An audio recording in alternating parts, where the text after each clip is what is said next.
Paying a global workforce is expensive. In fact, payroll accounts for up to 60% of a typical Fortune 500 company's spending, according to research by Deloitte. That's not just millions of dollars, we're talking billions. Many, many billions. Now, if you were spending billions of dollars on, say, sales or marketing, you'd want to track it, right? You'd want insights about what each dollar is buying, what impact it's creating, and how to optimize your spend. But we don't really think about payroll that way. And it's not like the data isn't there. Payroll and payments are data. They generate endless streams of information that are packed with insights and opportunities. But most of that data is just wasted.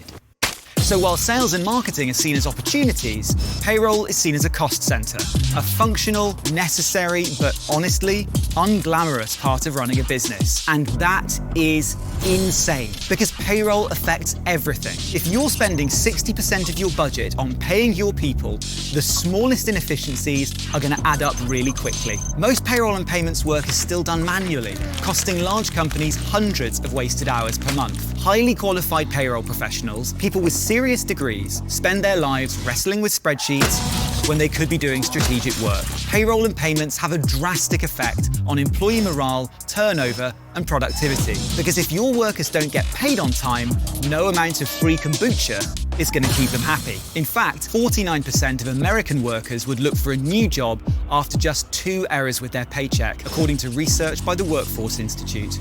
So, what's the solution? How do you get payroll and payments right? Well, I have good news. We've brought in Eynat Guez, CEO and co-founder of Papaya Global, and Jonny Nash, a payments pro with a decade of experience. They're going to explain how to turn payroll from a cost center into a growth strategy. Over to Jessica, Jonny, and Eynat. Thanks, Alex. Hi, Jonny. Hi, Eynat. So, payroll. Why does it have such a reputation to be a cost center and not an opportunity? So, generally speaking, payroll is a liability that you get from the government, you get from other kind of statutory requirements when you want to hire someone, when you want to pay someone.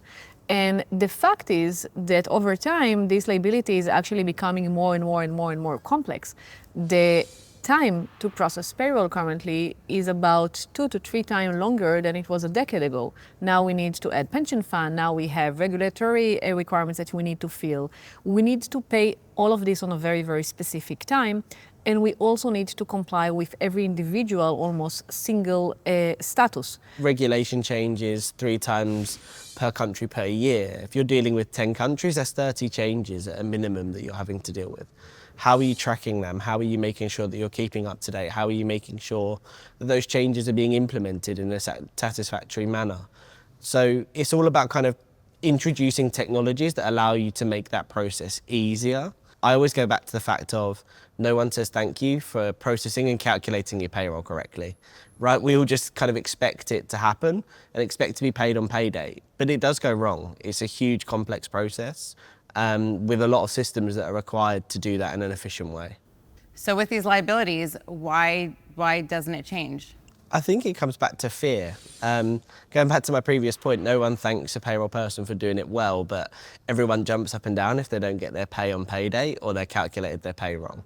And it's the most important part of any kind of person's month or cycle. I think that in a way, replacing a payroll is almost like trying to replace a wheel while the car is driving. And obviously it creates a lot of fear. You do need to go out of your kind of course of normal actions and implement this change. So I think that the fear of change is very, very strong, but then we need to assure that the outcome of it make a substantial change and actually turning it in a way from liability to opportunity to a place where it gives you much more insight.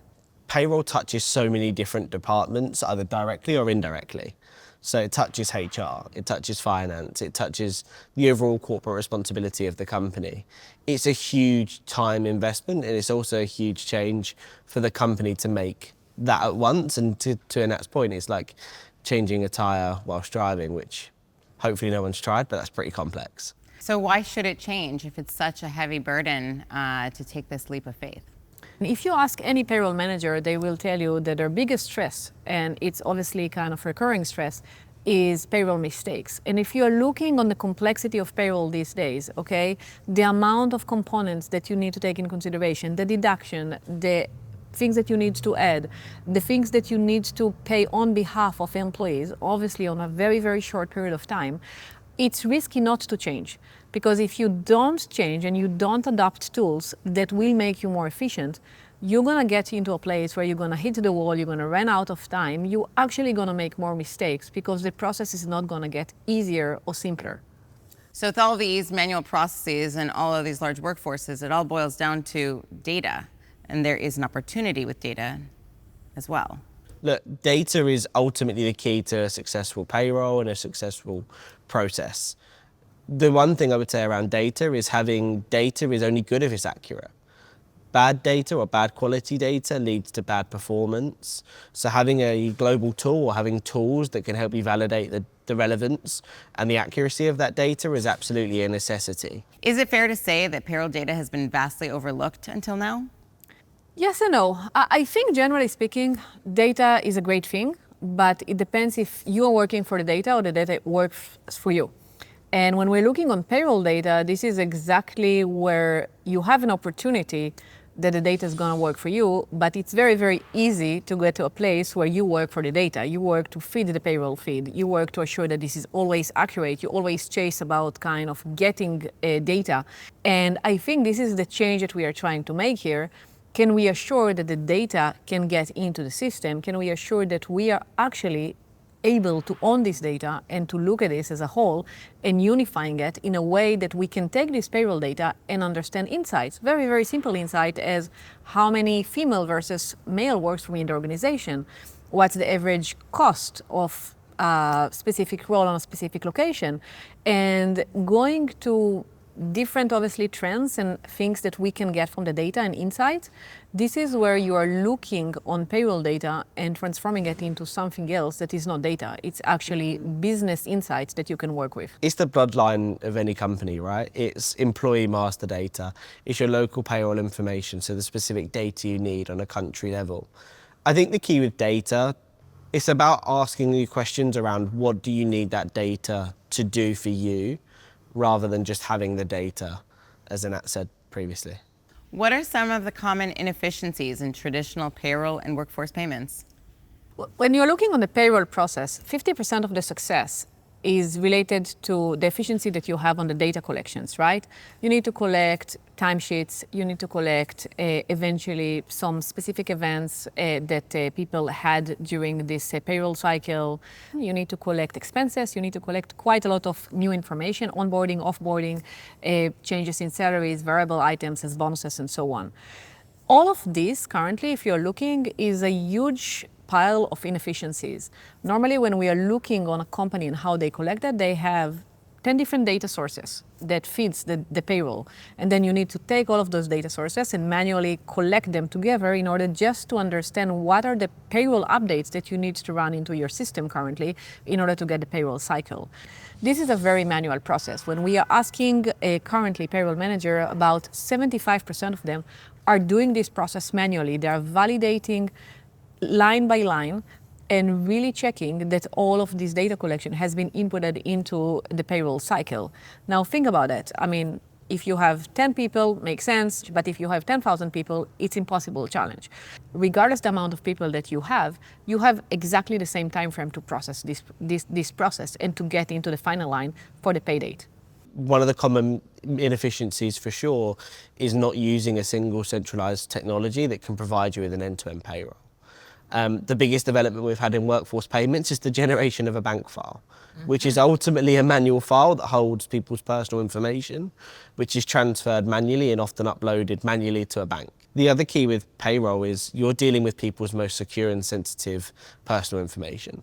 So things like GDPR come into effect and are more important now than ever. So you have to store that data in the right way. Utilising technology that can provide you with a true end-to-end service for payroll is really important and can definitely make you more efficient. So how do you turn this from a problem and an exhausting task into an opportunity, and what solution can bring us there? I think that the good news is the technology is there to serve big data, to serve AI and automation and validation.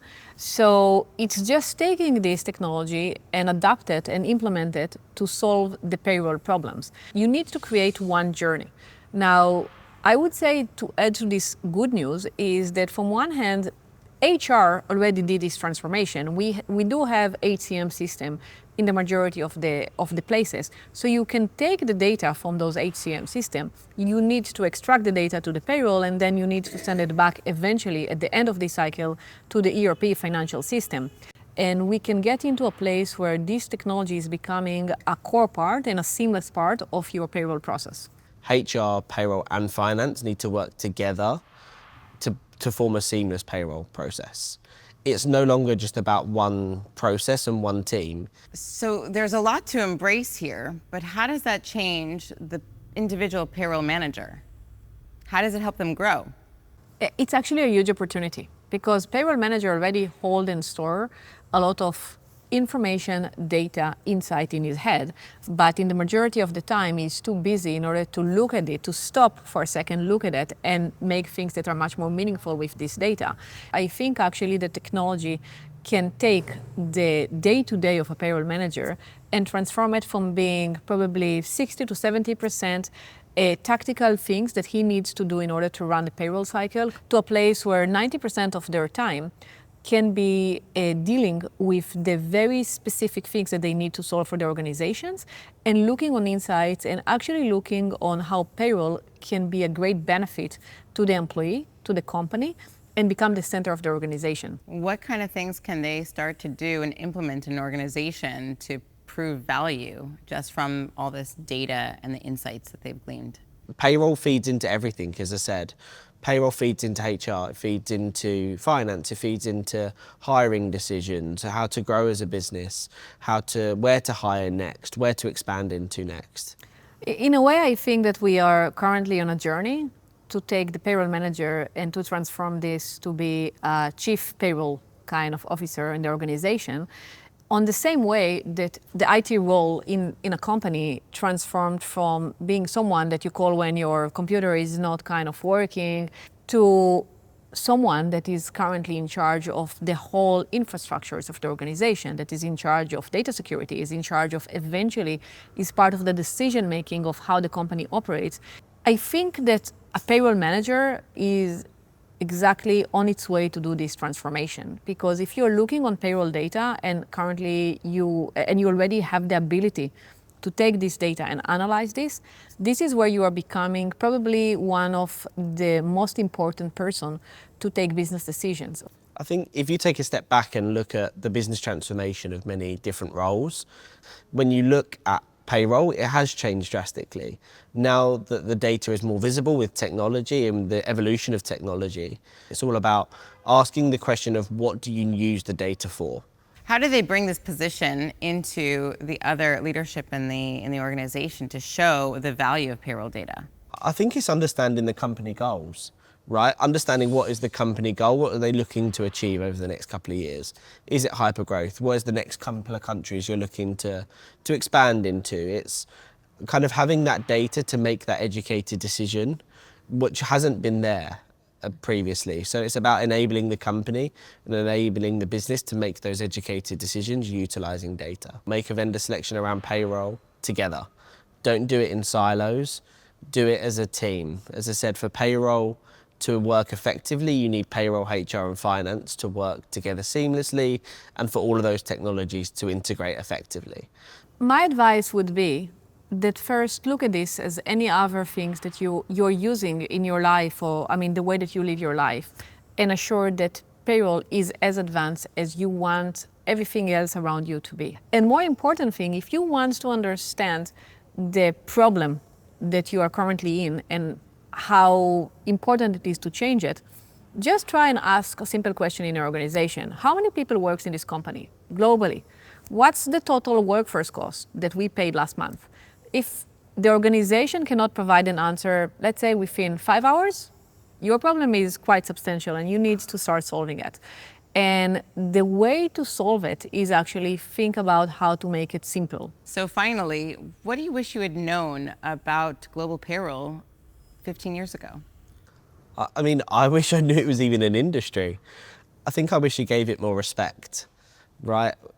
No one ever thanks a payroll manager for doing their payroll on time, but boy, do we jump up and down if we do it wrong. So respect is the absolute pinnacle for me.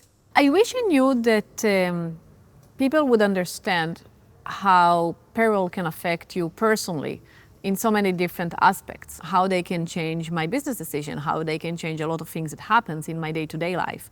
So from my perspective, I wish that we would all treat payroll as the basic of our financial education, because I think that we start working on a very early kind of age, but this actually can take us to a place where we take decisions that will affect us for the longer kind of ages and longer years of our life, and really kind of make a real impact. Thank you, Eynat. Thank you, Jonny. And thank you for joining us. See you next time.